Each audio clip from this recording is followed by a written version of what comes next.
Welcome to How Good's Innovation Online series. I'm Ethan Soloviev, Chief Innovation Officer. This series focuses on biodiversity, regenerative agriculture, and planetary health. Today, our focus is squarely in regenerative agriculture and in a less talked about side of regenerative agriculture, focusing on agroforestry and industrial crops especially. So we'll touch food, of course, but we'll also get outside of food. Just as a bit of a sense of the series and what we have coming up, our next guest is Tyler Gage, the founder of Runa, who's now with Terra Fertil, part of Nestle, to talk about scaling biodiversity from agroforestry systems. After that, we will meet with Rebecca Burgess from Fibershed to talk about what regenerative fiber means and regenerative clothing. Then we've got some awesome guests from General Mills, who are working on their global sustainability and regeneration team about what they've learned on advancing regenerative agriculture in terms of principles and outcomes. And then Jane from Numi Organic Tea, will talk to us about packaging and the sort of path towards regenerative packaging. So I hope you will join us for all of these and invite your friends as well. Today, our focus is on agroforestry and industrial crops. We're with Eric Toensmeier, the director of the Perennial Agriculture Institute, also senior fellow at Drawdown. Our outline today is just some quick introductions. Eric and I will talk for about 30-35 minutes. We'll do some quick breakouts so you can connect with each other, ask some questions, and then we'll come back for a Q&A until the top of the hour. Okay, so that's that. Welcome, Eric. Thank you for joining us. Great to be here. So, gosh, I don't even know where to start. Agroforestry and industrial crops, why is that even important? Why should we be talking about this? Oh, okay. Well, because they have a lot to do with climate change mitigation. That's why. Is there something in particular about agroforestry, like there's a lot of people talking about a lot of things, natural climate solutions, about and against climate change. Why have you focused on agroforestry? Why have you devoted attention to agroforestry? And I don't know, maybe a bit of like, what was the journey to where you realized, oh, agroforestry is not just about food production? Sure. Well, I guess first I'll define agroforestry in case anybody isn't up to speed on that. Agroforestry systems are agricultural production systems, not necessarily producing food, that incorporate woody plants like trees and shrubs or bamboos in with sometimes with annual crops, sometimes with grazing systems, and sometimes in multi-layered fully perennial systems like shade coffee and shade cacao would be common examples. And there's some other fun ones like aquaforestry, but basically it involves trees. The tree itself might be there to produce food. It might produce fodder for livestock. It might produce fertilizer. It might produce shade. It might be producing timber. It might be producing a bunch of those things. But those are agroforestry systems. And I've been very interested in these for 30 years now. This is my 30-year anniversary of agroforestry and perennial crops.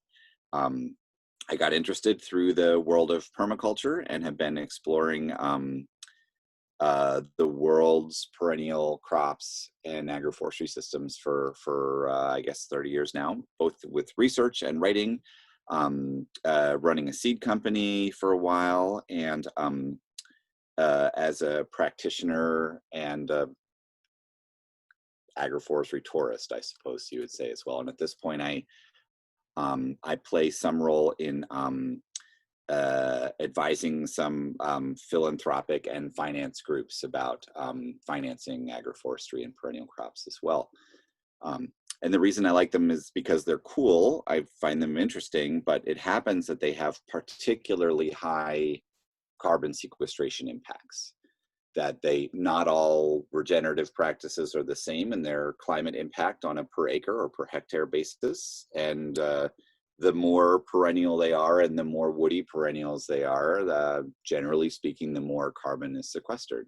So that's a really good reason to advocate for those practices at this time. Not that those other practices that don't include woody plants aren't important, but wherever we can incorporate woody plants, wherever we can perennialize, we can increase carbon sequestration potential, both on an annual basis and in the total maximum that you can store on a given piece of land. Right. So there's a lot of focus on regenerative agriculture, but a lot of that focus has been still in annual cropping, annual tillage systems. And so I think what you're saying is when you can either perennialize those crops or add elements of perennial long-lived trees into it, the overall amount of carbon that you can store in that system basically increases. Am I getting that right? Yes, and in some cases, we also have reduction of emissions in these systems. For example, in silvopasture systems where trees, so that's carbon sequestration. In some cases, we also have emissions reduction if you have, like the intensive silvopasture systems, which are really taking over Latin America right now, spreading really rapidly out of Colombia. The cows consume lucina, which is a nitrogen-fixing legume tree, which greatly reduces methane emissions from cows that are consuming it, and also reduces nitrous oxide emissions from the urine of cows. So there's sometimes there's a emissions reduction component, and then there's also an intensification component. If we can grow more food on the land we have, that reduces the pressure for deforestation in some cases. And many agroforestry systems increase yield sometimes quite dramatically. If you do it wrong, you can make it worse. If you plant, a very dense canopy of trees over your wheat field or whatever, it's gonna get worse. So you have to match the tree to the other crops or livestock in the system, and they have to be spaced properly as well.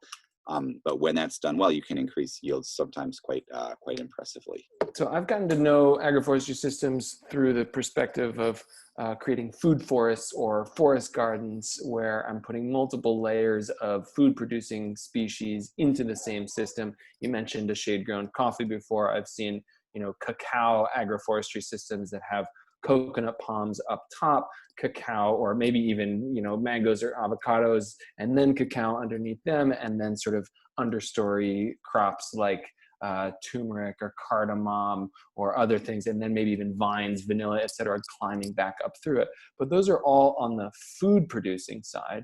What do those systems start to look like on the quote unquote industrial crops? What are some of these particular uses outside of food that you think are, exciting, valuable, people aren't thinking or talking as much about?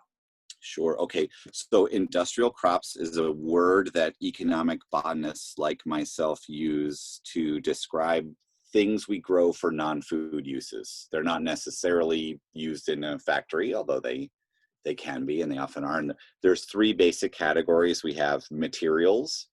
So like wood, if your house is made of wood, that is an industrial crop. Bioplastics are materials. Then we have chemicals. So the huge range, medicinal plants would be in that category, and solvents and soaps and surfactants, and really there's a whole green chemistry movement that has figured out the 12 bio-based platform chemicals from which you can make just about everything we make out of petroleum today. So chemicals, there are all kinds of cool things we can make there. And then energy.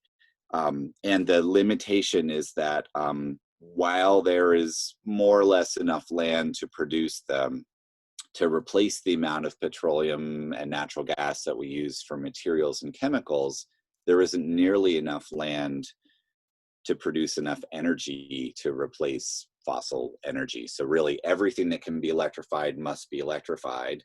And we can produce a sort of a modest amount of liquid fuels or other bio-based energy, which has any number of challenges associated with it in terms of the life cycle analysis that we can get into if people want. But materials, chemicals, and energy is what we have as the categories. And then that can be produced from all different kinds of perennials. We also have annuals that make industrial crops like cotton, although there are perennial cottons. So we have biomass crops, like these giant grasses that are used to make to make that are starting to be grown to be burned for energy, or short rotation woody coppice for the production of like pulpwood for paper, things like that. So there's biomass feedstocks. That's what paper is one of the big uses, paper and cardboard. We have, although they're fancier things, we have starch and sugar crops, which are mostly used through fermentation to make things in the chemicals industry, to make plastics and things like that. We have fiber crops. We used to make textiles and other things. Let's see, we have hydrocarbon crops that are naturally high in long chain hydrocarbons, just like fossil fuels, like fossil carbon.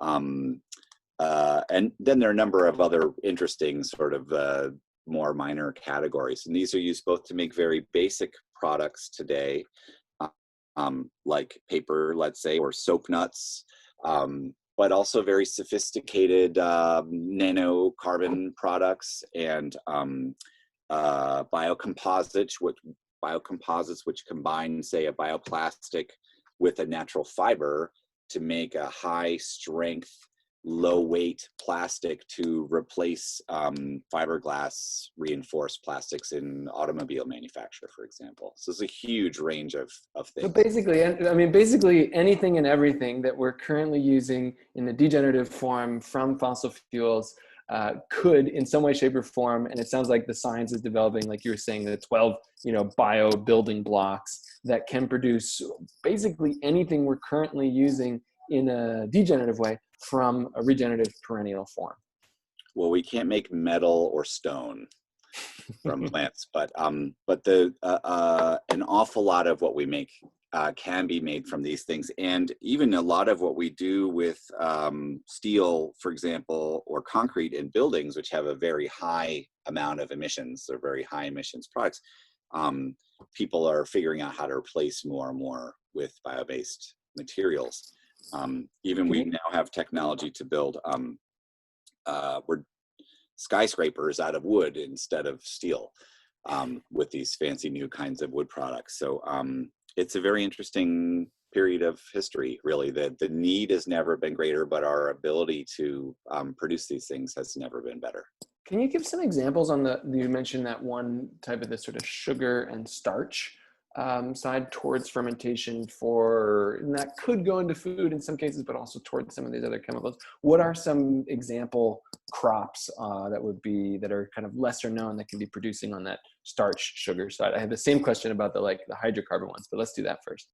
Sure. So the two best, I think, sugar and starch crops, perennial sugar and starch crops in the world, there's sugar palm, which is tapped. It likes to grow in diverse agroforestry polyculture systems.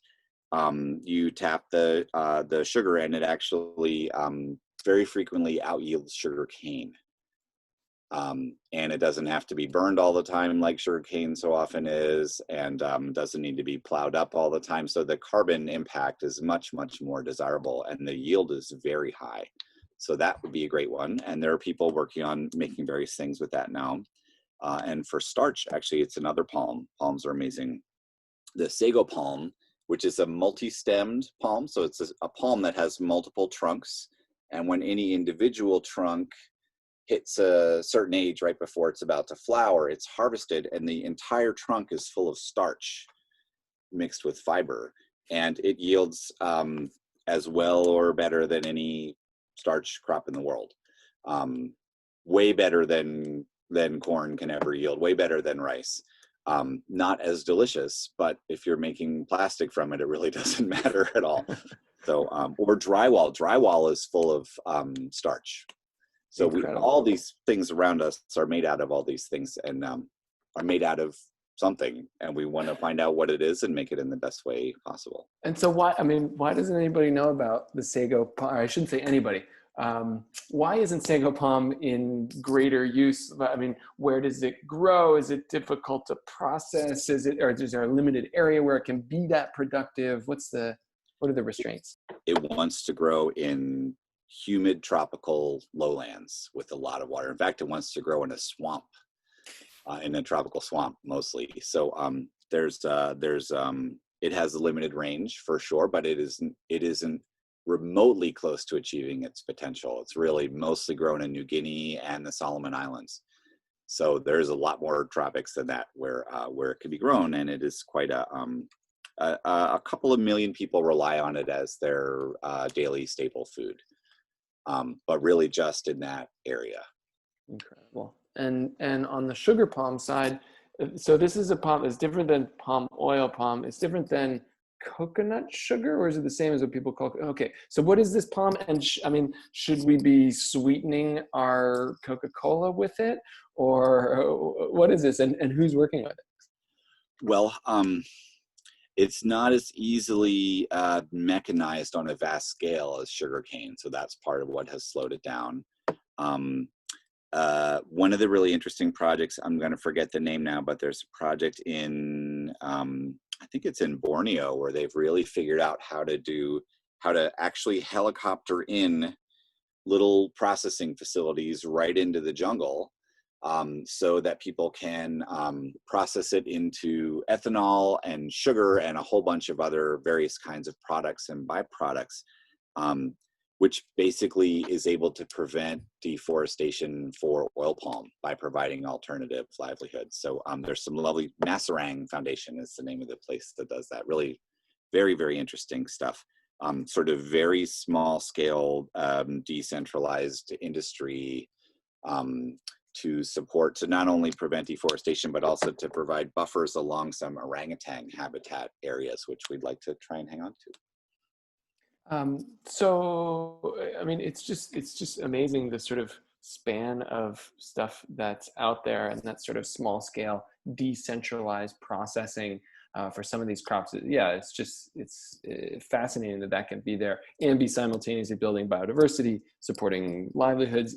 Do we find the same outside of those sugar and starch crops? Like if we look to what you talked about on the hydrocarbon crop side of things, some specific examples there, and yeah, similar question. Well, the most widespread hydrocarbon crop in the world is rubber. So rubber trees are widely grown. They're not grown in a regenerative way. Mostly they're grown in pretty heavy duty, all the sort of stuff we see with oil palm in terms of land grabs and human rights abuses and monocultures and this kind of stuff. But it is real productive, and it doesn't have to be grown that way. There are lots of rubber agroforestry systems that work really well. It doesn't require human rights abuses and environmental destruction for it to grow. Fundamentally, as a crop to grow. Right. Mostly these plants don't require that. That's really a human issue. But they're so that one's widely grown, and another that's been picked up is a desert crop. Oh boy, whose name is escaping me. I have the Latin name in my mind. Anyway, we have a guayule, which has the advantage of producing rubber that doesn't bother people with latex allergies. So it's being used for a lot of medical rubber products where you need a really high quality, which you can only get from natural rubber, and you want it to be non-allergenic. So, and that one is basically a shrub that grows in the desert, and they used to dig up the roots as well as harvest the biomass. Now they just cut down all the biomass and allow it to regrow. So it's a more perennial crop at present. There are a number of these hydrocarbon crops with really tremendous potential and fascinating chemistries that I feel like are being almost completely neglected. Really, rubber is almost the only thing we're using them for. And some of them are high in really, really fascinating compounds with really, really interesting potential. Some of them are also very toxic to be around. They may burn your skin. The latex may burn your skin. One of them can actually poison groundwater with carcinogens. So they really have the same kinds of chemicals in them for good and for ill. But I think there is really a tremendous potential there. The one that grows where I live is milkweed, which is like what the monarch butterflies like. Yeah, which is full of really complex long chain hydrocarbons. Right. The sort of milk in it it actually gets quite sticky. It's like, yeah, it's a It's little. latex. Yeah. So Yeah. how do you go from, so back to rubber for a second, how, or maybe some specifics for rubber, but then towards some general principles of like, okay, a lot of it is not being necessarily grown in a complex agroforestry system in a way that regenerates soil ecosystems. How Yeah. do you shift a just straight up conventional rubber plantation towards having greater ecosystemic benefit on biodiversity, water, diversified incomes? What are some of the strategies you use in those situations? Well, I haven't done it personally, but things I hear. One is that usually it's harvested after about 30 years and replanted. So there's an opportunity at the end of that plantation cycle to do things better the next time around. Um, a lot of people have been planting nitrogen fixing legumes in the understory at the very least. Um, and so rather than sort of take producing trees out of production that you waited for many years to get that big, it's better to start fresh from the beginning. The World Agroforestry Center has done a number of projects around the world on rubber agroforestry systems, and I would encourage people to check out their website. There are also some traditional agroforestry systems with rubber, like jungle rubber in Indonesia, which is, maybe a couple centuries old at this point, and very, very biodiverse, very, very high carbon, with a lot of co-products, which is nice. If you're producing an inedible export crop, it's nice if there are also medicinal plants and food and rattan and other kinds of products coming out of those forests to help people, have a better living.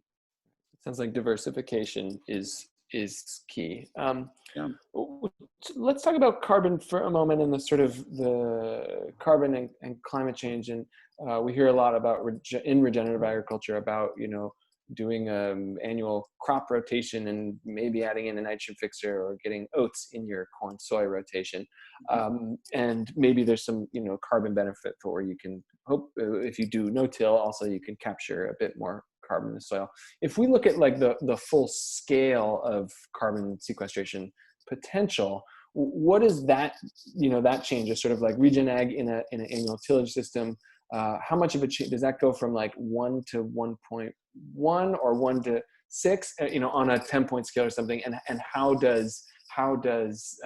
would these systems, these perennial, mixed agroforestry systems, what do they do in terms of carbon sequestration, I guess, per hectare, or however you usually think about it? Sure, it depends. It varies widely in different parts of the world. And so, but you're usually looking at about 3 to 10 times more carbon per hectare or per acre or per square meter or whatever unit you're using. So it's a pretty dramatic jump. In some parts of the world, it's too dry to grow trees. Those are not good places to do it. In some parts of the world, well, I think for many farmers, the first step is to add cover crops, to reduce tillage, to introduce a crop rotation. You're maybe not jumping right into having millions of trees everywhere. That may be, then maybe after that you want to look at perennials around the border and perennials along the riparian areas. And maybe then you start to bring in some things along contour strips and so on. So it can be a gradual transition over time. I think that's probably a sensible approach for a lot of farmers to take. And the other thing, another big challenge is tenure. If you are renting land, then planting trees doesn't usually make very good sense. So there are a number of factors that can make it not a good idea in order to do this. It tends to be more expensive to establish than other practices. It tends to take more years to break even than other practices.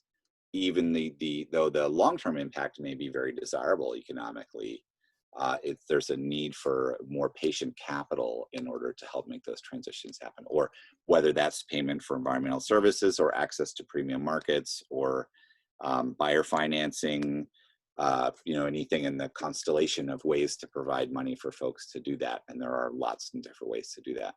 Got it. So I think I just heard that in some cases, not all, but in some, taking this approach is basically a 10x on carbon storage, or it could That's be correct. up to that. And so it seems like that's the kind of language that at least some venture capital is looking for. What do you think, what are you seeing in terms of the sort of economic paths towards wider spread adoption? Should this, should it come from the philanthropic side? As you said, you have some connection there.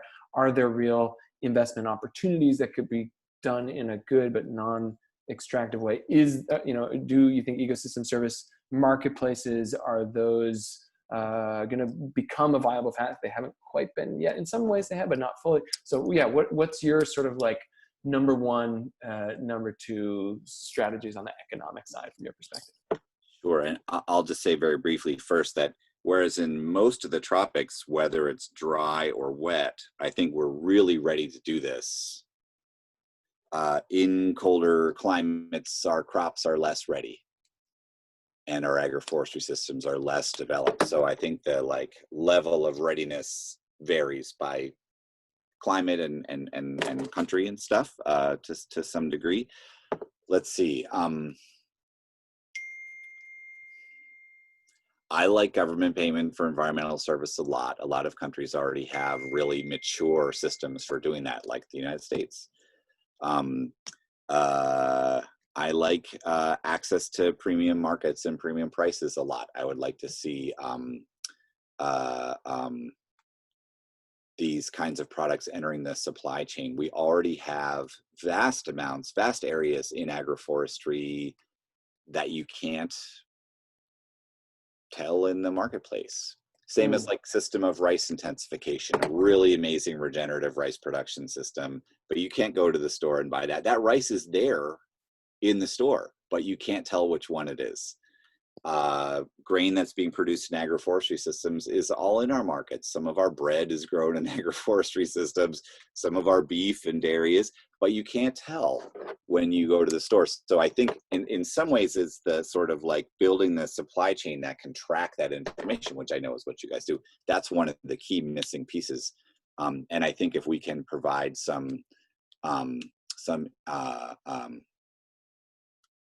market access or better prices, that's probably a key thing, but some degree of patient capital is necessary. The challenge is that a lot of the producers are pretty small, and we need systems to aggregate farmers to the scale where they can actually accept that kind of capital.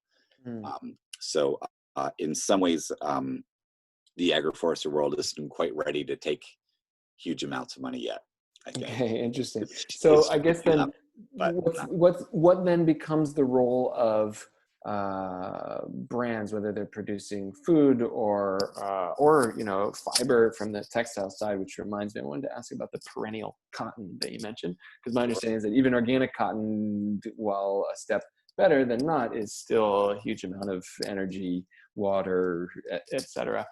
So product manufacturing companies, what are the steps and what do they look like, whether if they're a smaller company versus a larger company? What would you recommend that those companies do to help this transition towards agroforestry system? Well, I believe that the new regenerative organic standard includes trees, which is great, includes some agroforestry stuff buried in there somewhere, so that can be used and brought out. My latest read of the General Mills regenerative checklist or whatever does not include any trees. So people who are involved in that could be advocating to see the trees added in there on our definitions of regenerative agriculture. I think it's a consumer education issue mostly. It's still new to people that there are climate differences between different kinds of food at all, let alone how those foods are grown. And this is sort of another piece on top of that. So I would like to see this just as part of a broader consumer education campaign about the positive and negative climate impacts of different kinds of foods and products. Awesome. I don't think it needs to be the only thing. But if you say 10 times more carbon or something, then that could be helpful. Yeah. That could be helpful. Let me go back to something you kind of spoke to earlier as you were laying out materials, chemicals, and energy as these sort of main industrial crops categories. And I think you said something like, we have enough land, we either with current production or could be expanded. If some of the systems you're talking about were adopted on areas where they could be used, we could produce basically all the materials and all the chemistry, but not fully hit all that energy that's needed. How do you sort of quantify or think about the differences and the sort of trade-offs? How did you figure that out? And is this related to the article you said was coming out soon? Oh, sure. Well, one of the key things has been a bioplastic industry publication that laid out the numbers showing that it would take about 3 to 5% of the world's cropland to grow all the plastic that we use today. Doesn't take that much room, in other words, to do that. Whereas you would need another continent or two to grow all the gasoline. So hold on, wait. 3 to 5% of the world's agricultural land could produce all of the plastic we're currently using now? That was 5 years ago. And actually, we're supposed to roughly triple plastic production by 2050. So that's not workable. But bioplastic is the amount of acres per ton or whatever vary enormously between different types of plastic and different feedstocks. So like you can get 5 times more plastic from a pound of wheat depending on what kind of plastic you make. Interesting. So there's a huge variation there, but it just doesn't take the kind of land that energy does, because we use so much energy, we use so much liquid fuel. We just that's not workable. But and this and really reducing excess consumption and producing longer lived, more durable products, and the whole circular economy thing is really, this only works in that context. I think we can't have unlimited, ever-growing consumption and throwing away and non-recycling and non-composting of things forever. But I do think there's a real basis for producing a lot of the material and chemical needs of humanity. We might argue that some of the chemical industry products are not needed anyway. Some of the plastic we produce isn't needed anyway. The article that we have, it's coming out in Scientific American next month. I worked on it with Dennis Garrity from the Global Evergreening Alliance, which is an agroforestry group, is about biomass in particular, like lignocellulosic biomass, wood and twigs and corn stalks and bamboo and this kind of, and those lignocellulose is just a whole bunch of sugars stuck together. It's just a product of photosynthesis. And a whole lot of climate change mitigation solutions want to use that. Biochar, bioplastic, second generation biofuels, so these new technologies for building with wood, some these natural building materials, and on are all hoping to use that feedstock, but there's only so much biomass. And if you cut down forests to produce biomass, that's terrible for the climate. So we're looking at where's the projected demand for biomass just from the existing things we already make from it, like houses and books and things like that. Where can we reduce that demand with cleaner cook stoves and increasing paper recycling, things like that? Then how do we increase the supply with agroforestry systems, where suddenly, along with your food crops, your livestock, you're also producing this industrial product? Can we meet the demand in 2050, especially with the new enthusiasm in some circles about bioenergy, carbon sequestration and storage, where you capture and storage, where you burn BECCS, right? Where you burn wood for electricity, and then you capture all of the carbon in the smokestack or whatever, which is a technology that doesn't exist yet. But most of the scenarios that don't involve drastic changes to civilization rely on that really heavily to keep us at 1.5 degrees. And the amount of land that would be required to produce that much biomass is somewhere between Australia and China. All the land of Australia to all the land in China. So not really workable. But if that is combined with in agroforestry systems and some other interesting approaches to biomass production, we found that we could meet sort of that low end of demand there, even with some of the BECCS happening. So there's still only so much land, but we can do some really interesting things with it if we figure out how to produce more than one thing on the same land at the same time. And it sounds like any of these approaches and moves towards agroforestry, you know, if we can figure out some of the economic upfront, there is a sort of intensification, a carbon intensification, a diversification that can happen that is useful and worth heading towards now, and we'll undoubtedly learn a lot along the way. I agree. Awesome. If you want to raise your hand, you can do that, or you can type questions in the chat. I'm going to start us out with one that came in from a bit before. What steps should be taken to make northern climates ripe for agroforestry? Eric, over to you. Let's see. Well, on the perennial crops front, we have some things that are ready to go now, like on the biomass crops, and we have the short rotation coppice crops and these giant grasses and stuff that are great and being picked up pretty well. Let's see. In terms of agroforestry in northern climates, well, we should look to China, where it's commonplace to do agroforestry. Where there are millions of hectares, so what's that, multiple millions of acres of agroforestry. And in particular, I think we should look to France, where some really great stuff is happening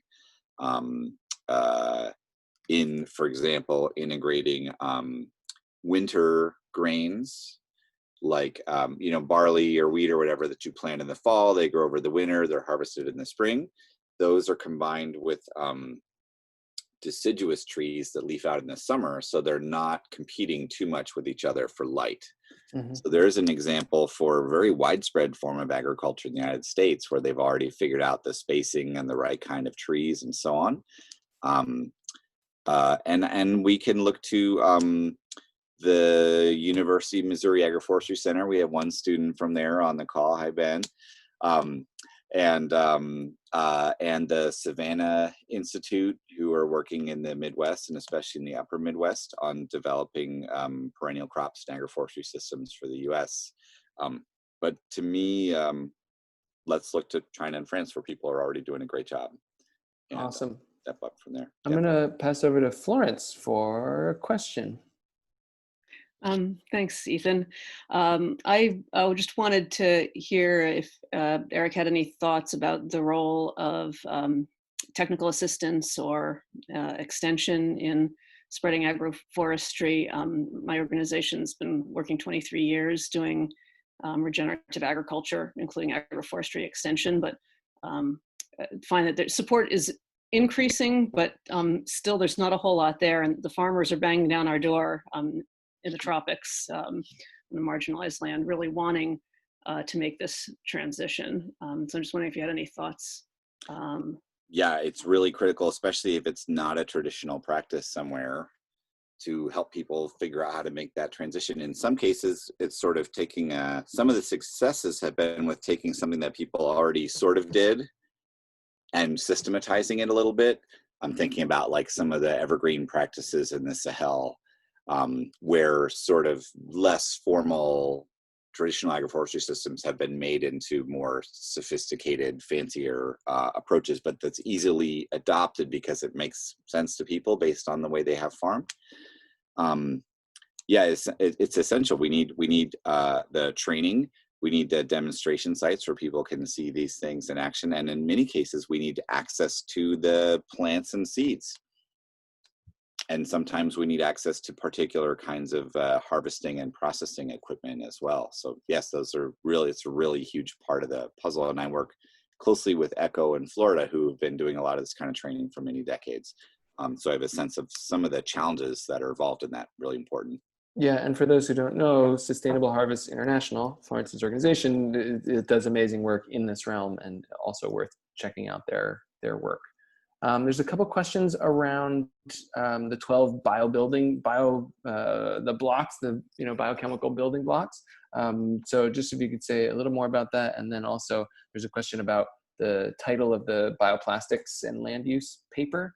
either if you Yeah, happen to know it, or if you can even give it to me afterwards, I can send it around. Sure.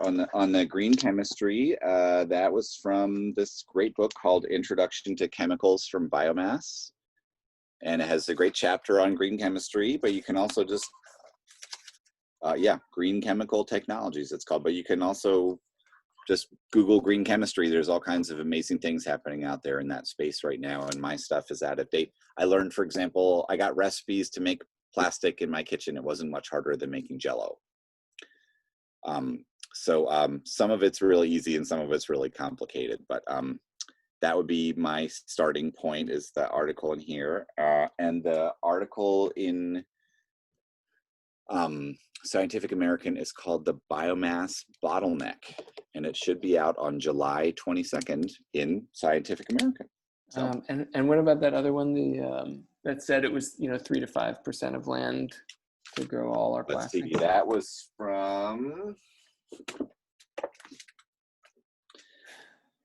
I think I pulled that from this one. It's kind of an out-of-date book now on bioplastics, basics, applications, and markets. But we use so many more kinds of bioplastic now that you sort of have to update it. So I have some proprietary information from Drawdown that sort of confirms that general sense. But the other interesting thing on bioplastic is you can make it from food waste. And so people are looking now at what if food hubs and other aggregating and processing facilities that bring food to supermarkets also brought food waste back and had a little biorefinery built onto the side where they would take waste food and make bioplastics and other kinds of products from those. So I think that's really interesting, using the existing transport infrastructure we have. If you're coming back empty, you're really, that's a missed opportunity. So one example of that work is from Full Circle Bioplastics. They're making a PHA exactly from waste. They're doing some incredible work in the Bay Area, so I recommend them as a specific on that one. Oh, so many good questions here. Let's see. Nature's Path has an agroforestry program in progress concentrating on cassava and coconut flour sourcing. Any suggestions on supply sources for us? This is what Eric and I were talking about in our breakout, was basically, getting together the resources. HowGood has this new tool that's a software as a service platform that helps you understand the impact of different sourcing choices, either changing out ingredients or shifting to a different supplier. And one of the things that we're looking at right now is, okay, we need to get all of the agroforestry sources, all of the regen ag sources of supply that are currently out there, and just put them in one place so that it's easy for people to find and get access to. So we're definitely working on that. I don't know, Eric, if you want to add anything in on there. I'll just say that there's a need for that kind of tool. And in terms of coconuts, most of the Pacific Island production and production in the Philippines and stuff is all in polycultures already, or is at least in silvopasture systems where there's grazing underneath. So that would be one place to start. How about that perennial cotton? Somebody else asked as well. What's the deal? There are a bunch of different subspecies of cotton that are perennial. Some grow as trees, like 30 feet tall, and they make cotton. There are a few places left in the world where perennial cotton is still grown in agroforestry systems, like in some drylands of Brazil. It's intercropped with various kinds of cacti. Usually it's coppice. It's cut down into the ground every year, and the new growth comes up and flowers and makes cotton. The cotton is the same. Actually, it's higher quality fiber. It's just a really different production model, and it tends to be much more expensive, and nobody's growing it on a big scale right now. And it's limited to the tropics because the trees are killed by cold. But I know where to get seed if anybody wants to. There you go. I think Dag had his hand up, so I'll get to you in a sec. Dag, Florence has posted some really great resources for that question about networks for connecting on this if you're getting started. I also run a LinkedIn group that's a Regenerative Agriculture Industry Network, and there's another one that's Regenerative Agriculture Global Network. Both are pretty good spots on LinkedIn on the professional side. So I'm going to go to, over to Dag for your question. Go ahead. Yeah, thanks, Ethan.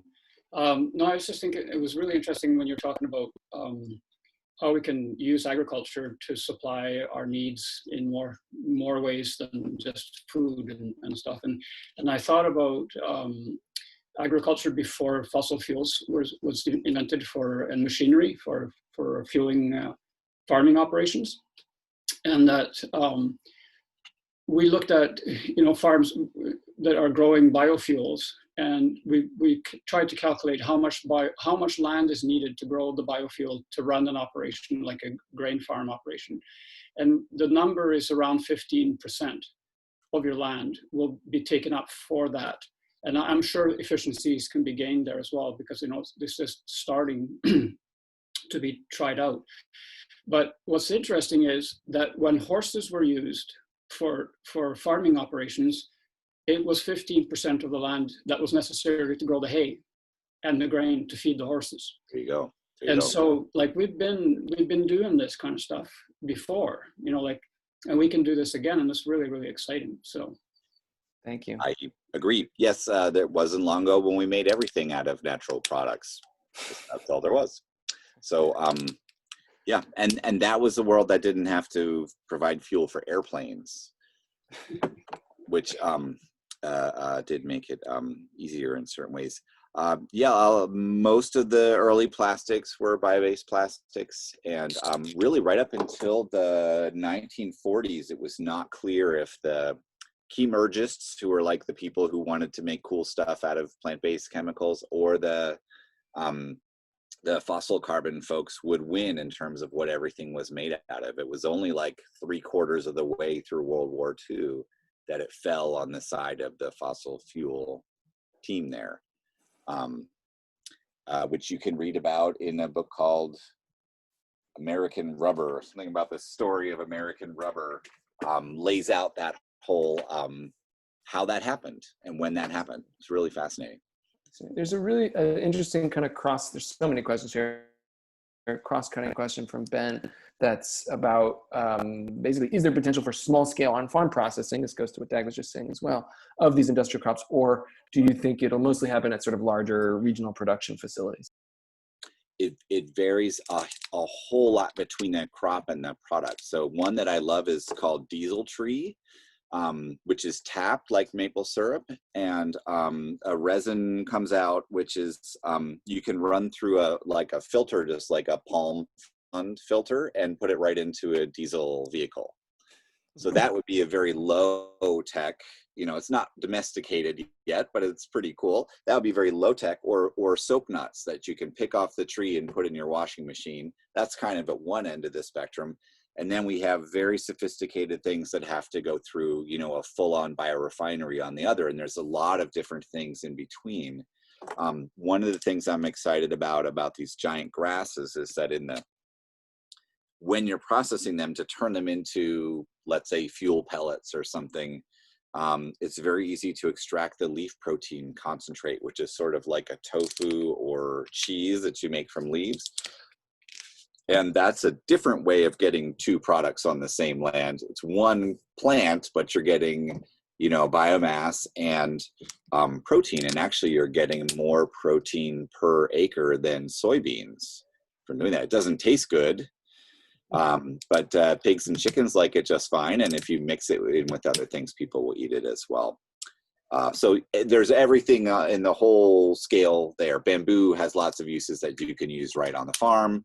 But most of us aren't going to have a fancy chemistry lab. But that's a great role for regional processing facilities and stuff. And there's kind of two questions here I'm going to link together about on the financing of agroforestry establishment side. But somebody had asked a question about digital resources for kind of like figuring out the different layers of crops in different climates. Propagate Ventures is working on some aspects of that, primarily in the northern cold climate. Terragenesis International has a huge amount of information on what some of those would look like in the tropics. There's not like an easy digital tool that just everyone uses that's out there right now, but Eric might have some other thoughts before we wrap with the finance question. Wish I did. All right, let's go to finance. So basically the questions are around like, what are the funding sources to support agroforestry system establishment? What are some of the best ways to finance farmers who are in that transition? Yeah, I'd love to hear your thoughts on this. I've been telling everybody that buying contracts from companies that say, I will buy this, this agroforestry chestnut or wheat or whatever it is at a reasonable price, and actually giving a farmer a contract will be a huge incentive to help that happen. You don't even have to give them anything else, just tell them you'll buy it and they'll figure out how to get there. But Eric, I'd love to hear your thoughts to close us out here. Well, we're definitely seeing this buyer financing being one of the biggest kind of new things jumping into the finance world for agriculture. Places like Danone and General Mills are really stepping up and doing that, or committing to step up and do that. One example is the Daimler automobile plant in Brazil, where they contracted for a number of perennial products from agroforestry producers in small towns, things like indigo for dyeing, fibers, and this is, I was talking before about making like plastic car parts out of bioplastic reinforced with plant fibers. They are doing that quite a bit there. So that's an example where they really did put one of these contracts together and encourage the agroforestry production of these products. So there is some of that happening. I think that's pretty exciting. Really, I just see there's so many different things happening, not coordinated, still not growing fast enough, but quite a lot of, there are different kinds of loan pools. I'm part of this group, the Evergreen Global Alliance, that is more of a philanthropic effort. Like we just got $100 million to do, $85 million to do agroforestry in 7 countries in East Africa to spread farmer managed natural regeneration. And we're about to sign on $180 million for Australia. And we're looking at South Asia, and we're looking at Latin America. So there are, the philanthropic world, there are hundreds of millions more dollars than there were 5 years ago. That's very exciting. So it's really on people's radar. Al Gore is really excited about it, and he advises some really key financial groups. I think Drawdown has helped we did help to get it on the radar of a lot of those groups, partly because we ran the numbers on what the economic impacts were of large-scale agroforestry conversion. So. All right, there we have it. Thank you everyone for participating today. As Kate said in the chat, we'll get a recording of this up and links to any resources out this week. Thanks everybody, and please come to the upcoming sessions as well and invite your friends. Thanks Eric for talking on agroforestry and industrial crops. See you all soon.